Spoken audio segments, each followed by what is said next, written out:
Hey, Social Cam, it's me. I know y'all probably looking at my scarf like, what the fuck? But this is me at home, relaxed, looking crazy.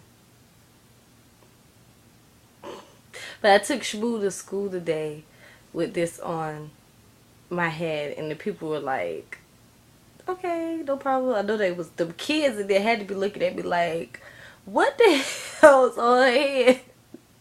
But I got rollers under here, and I didn't want everybody to see my rollers, so I just put the scarf on. But anyway, I wanted to make a video today to give my opinion about the Basketball Wives reunion.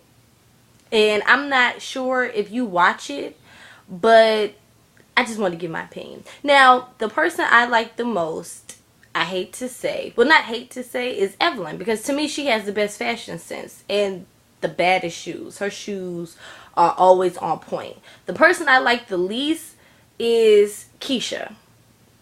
And I'm going to get to why I don't like Keisha in a minute. But I like Evelyn because Evelyn did what you were supposed to do on a reality show. They want drama, you give them drama. They want you kicking ass, you kick ass, okay? But in the meantime, in between time, when you doing what they want you to do, expand your brand. And that's exactly what she did. Evelyn Lozada has become a household name. When she first came on Basketball Wives in 2010, she was just a lonely little ex-fiance who not got divorced, but she broke up with her fiance who was a basketball player. She went into business with a friend for a shoe store. So basically that was her only thing, that she was going to pump that shoe store. The shoe store pumped.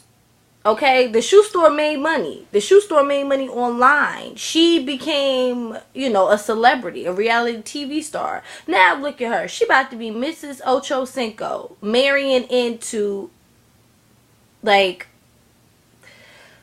pretty much far what her expectations. Like, she went farther than what she expected. And that is something to be applauded. Everybody else, they have their own little things.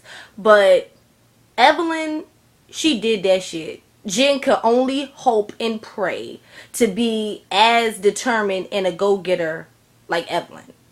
Okay. Now, Keisha, that whole situation in Tahiti with Keisha and Tammy, I don't think Tammy was wrong. I don't think nothing that Tammy did was wrong, because I'm like Tammy. I'm going to let you know. If you have something to say about me, the best thing to do would be to come speak to me about it, because that's the type of person I am. I can address this situation head on with the horse's mouth. I don't have time to be going through your friend who told this person whatever.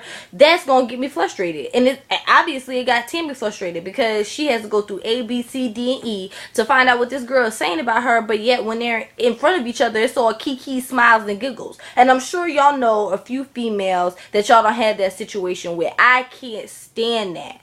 Just tell me how you feel. If you think I'm ugly, if you think I'm the worst person in the world, if you think it's something I need to work on, tell me, because I would rather you tell me and I get pissed off about it, handle you, we have an argument, whatever, than to hear it out in the street and be like, wait a minute, she just left my house. Like, why is she talking shit about me? You know what I'm saying?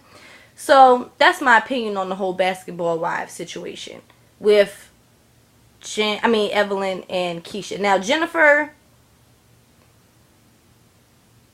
there are no words for Jennifer, because Jennifer was not this person back in 2010.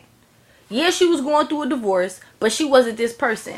I look at Jennifer the same way I look at Beyonce. Love her. Her clothes, fashion, everything is cool, but she just doesn't seem realistic to me.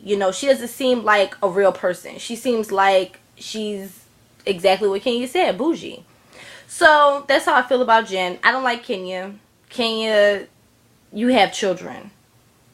Like, when you have kids, plural, it's time for you to take a back seat to being famous and this, that, and the third. Like, raise your kids, okay? Raise your kids. Stop cutting up your husband and going to jail and this, that, and the third. And I can tell you that because I have been there. So you just need to raise your kids, because I'm sure your kids is looking at you like, what the hell, mom? It's a better way to bring in $200,000 a year for your kids. You could go back to school. Okay, if you ain't the baller's wife no more, then bitch, you need to get up on your grind, because your kids need to eat. Okay, who Who else? Royce from Florida, so I ain't gonna say too much about Royce. Royce keeps it real. That's one thing I can say about Royce. Royce and Tammy keep it real, okay? Shawnee, you knew what you created. And that's all I'm going to say to that. You knew what you created when you sat down like, oh, maybe me and my friends should be on the show about Basketball Wives. You knew what the hell you created. Okay? And you just mad because Gloria had enough sense to go to the West Coast and do the same shit you doing over here. Can't be mad because you making a check off of it too. But I'm just saying. You knew what the fuck you created. So don't come on TV like, oh, we're going to try to put you in a better light. Da, da, da, da, da. When you sat down to do the pre-talks about this show, you knew that they wanted to see some black ghetto-ass women who had a little bit of chunk change act completely ratchet for the entertainment of America. Now, you knew that when you sat down in the works for doing this show. Okay? So don't come back now and be like, oh, well, maybe we need to show a better light. No, because you could have did that from day one. Okay? You talking about I'm one voice in a room of many. No, bitch, you was on this show. So you could be like, nah, this ain't gonna happen. Right when the cameras is rolling. Nah. Just like Love and Hip Hop, okay? Them chicks knew what it was the first season. When they sat down and was in the works for doing this show, you knew what this job entailed. Act like a complete asshole on television. So you mad now because America has something to say about it? But America ain't signing your checks though. So therefore, I mean, what bottom line is that you knew what the hell you were doing. You knew what you was doing when you sat down and decided to do this show. So it should not be a shock to you when people don't like it, okay? I mean, that's just that. And that's the end of my segment. That's all I have to say. I don't have no words for Susie because Susie can't keep her fucking mouth shut. Every time it's a fucking problem, it has something to do with fucking Susie. With the situation with the girl, I can't even fucking remember her name. The one that Tammy was bullying on last fucking season. It was Susie fault. This time when Keisha said something to Susie or whatever, Susie went back and told Tammy. So come on, man. Like, Susie, keep your fucking mouth closed. You, of all people, I'm gonna give you this. You have managed to elude an ass whooping that you should have got from the first season when you fucking opened up your mouth, okay? You should have been got that ass whooped by everybody on that show. Even Shawnee should have been kicking your ass, not no fucking Gloria, okay? So, that's all I had to say to that. Have a good day.